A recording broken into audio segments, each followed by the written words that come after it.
First of all, Robin, thanks very much for joining us at EF. Can you start by telling us a little bit about your new movie, The Loved Ones, and about the character you play?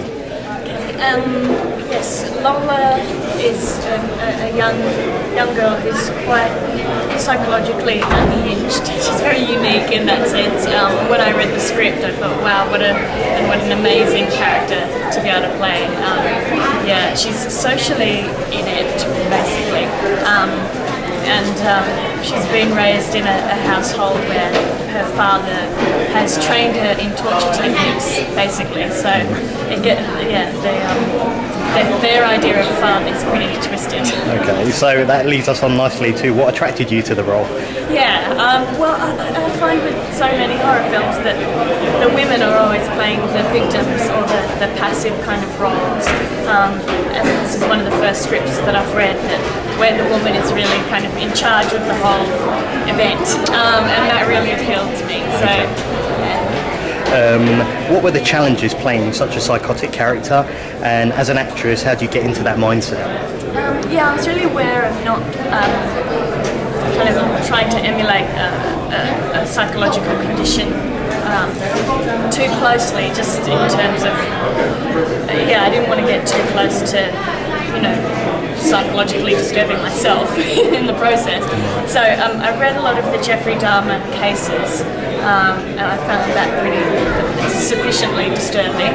And then I moved on to Oliver Sacks' book, The Man Who Mistook His Wife for a Hat, and he describes, he's a neuropsychologist who recorded all his patients' behavioural patterns in a book, and describes them in such a way that it's quite creative and it's more of an observational thing rather than a medical thing, and I found that really inspiring. And he talks about his patients being dangerously unwell and having this feeling of ecstasy, and everything becomes more colourful and more vibrant, and I stole that idea specifically from Lola.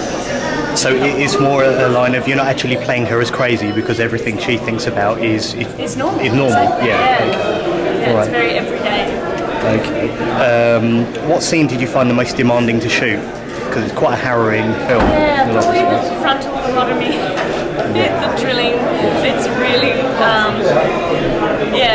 I love power tools, but that was just taking it that one step further.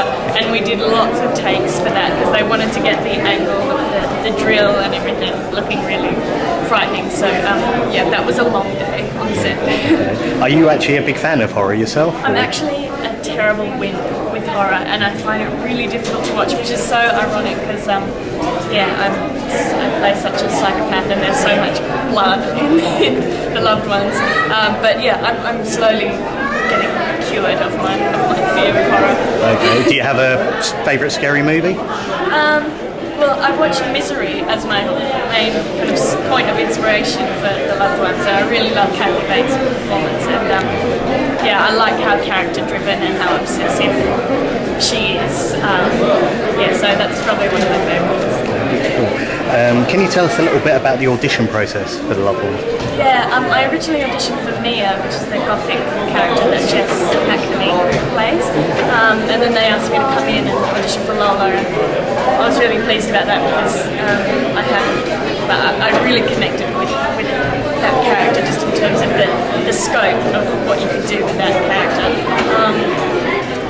I had to do there's a scene where I'm kind of straddling Xavier and yelling at him, and I had to do that to nobody in the room, so I just had to straddle a chair and kind of do it near the camera. That was a pretty challenging day in the audition room, but it was good. Cool. Okay. Well, the film hinges on the viewer getting invested in the human relationships right from the start, and the film really manages to achieve this, I think, really well. And that's a large part down to your relationship with your on-screen father, John Brumpton. What was he like to work with, and did you have to work on that chemistry? John's a very experienced actor, and he was in Storm Warning, which is a horror film that did quite well. So he had some pretty strong ideas about what he wanted to do, but we definitely worked on that father-daughter dynamic and the idea of how much they really loved each other and how we could kind of get to that taboo kind of tipping point that was kind of just enough to add that other dimension. That's the other disturbing part of the film. And that actually leads us on to where do you think the power lies in that relationship? Because he does seem quite reluctant to go along with her on certain points, but at the end of the day, he's a serial killer, and she would have had to learn from someone. Yeah, well, she's learned everything that she knows from him, and I think she respects him for that. Really, but yeah, it's very much. I mean, she's a very spoiled girl as well, and he gives her everything that she wants, and I think that's where the crossover between love and obsession lies in that dynamic. Yeah, it's kind of, you don't know who controls who. Okay. Yeah. Okay. Of course, Xavier Samuel is a huge name now, thanks to Twilight. How was he to work with? He was great. He was very obliging, very willing. He was tied up for a lot of the film. He was great. And because he doesn't get to speak for a lot of the film, we really had to rely on how we communicated just by looking at each other and the physical story that we were telling. So all the fight sequences were really fun and they were quite important in their interaction. Did you have any idea how big a star he was due to become? Well, Xavier has a really special quality and he's a really lovely guy. But yeah, I could see that he was going to go places because he's beautiful to look at and he's really talented. So it doesn't surprise me. He's done so well. Do you think the Twilight audience will be receptive to the loved ones, and do you think you'll get more of an audience because of his history with that film? I hope that because I know that the genres are very different, but in a way, I mean, Xavier's performance in Twilight is almost bordering on a horror genre performance. He's playing an evil vampire, and I think he's brilliant in it. So hopefully, the fans of the two genres will be able to see the crossover between performance styles and appreciation. Going back to your earlier career, had you always wanted to be an actress from a young age? Yeah, from a young age. Have you done theatre? Yeah, I've done a lot of theatre. That's my primary background. Okay. And what attracts you in a role? Sorry? What attracts you in a film role?